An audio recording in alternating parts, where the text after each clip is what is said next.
En el caso, por ejemplo, de los granos, de tanto de leguminosas como de cereales, van a constituir una de las fuentes importantes no solamente de energía, sino también de proteínas. Recuerden que, por ejemplo, en el caso de las fabáceas, son importantes con respecto a a las altas concentraciones de proteína que se tienen en estas especies.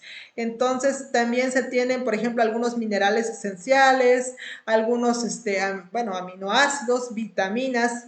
Y en el caso, por ejemplo, de países donde la disponibilidad de productos de origen animal que subsanan, por ejemplo, la parte de la proteína, pues se utilizan, por ejemplo, algunos de estos granos básicos o cubren importancia los granos básicos para contrarrestar digamos que la disposición o la disponibilidad que se tiene como fuentes de proteína, ¿no? En el caso, por ejemplo, de Europa, desde hace muchísimo tiempo se ha trabajado con, o desde las culturas primitivas, por así decirlo, hasta las modernas, hasta las sociedades modernas, han dependido tradicionalmente de trigo, centeno y cebada, ¿no?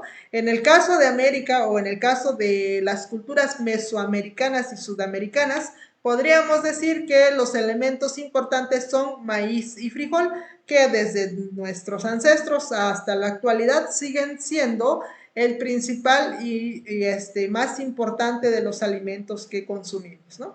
Aquí solamente les pongo algunas imágenes, tenemos algunas leguminosas en la parte de arriba y en la parte inferior vamos a tener la elaboración, por ejemplo, de panes. Les decía que los trigos se dividen, perdón, en grupos en los cuales tenemos trigos exclusivos para producción de pan y trigos exclusivos para producción de pastas.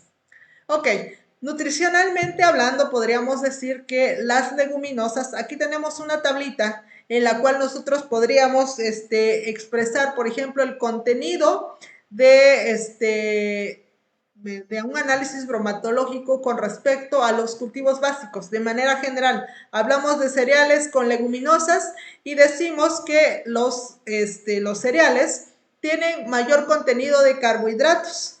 Pero si nosotros observamos, por ejemplo, con respecto a las proteínas, las leguminosas tienen más, bueno, 2 veces más proteínas que los cereales, ¿no? Está, por ejemplo, la cantidad de grasa, la cantidad de fibras crudas y la cantidad de cenizas. ¿A qué se refiere, por ejemplo, la cantidad de cenizas? Pues hablamos de los minerales que se presentan en el alimento, por ejemplo, calcio, sodio, potasio, que son, a eso se refiere, por ejemplo, las cenizas, ¿no? Y si nosotros vemos aquí, los cereales tienen mayor contenido de cenizas con respecto a las leguminosas, pero las leguminosas son importantes con respecto a la cantidad de proteínas que se tiene. De manera general, así es como ejemplificamos los granos básicos. Entonces, de acuerdo al contenido de nutrientes, nosotros podríamos elaborar, por ejemplo, o evaluar las dietas nutricionales de cada población, la elaboración, por ejemplo, de la planificación de estas dietas y la programación de la producción de acuerdo a la demanda que se tiene. ¿Qué es lo que se demanda más? Frijol, maíz, arroz. De acuerdo a eso se podría contemplar todas las características que nosotros, o bueno, buscamos para elaboración o para la evaluación nutricional que se tiene en cada una de las poblaciones y bueno, igual ver, por ejemplo, si son países en desarrollo, países completamente desarrollados.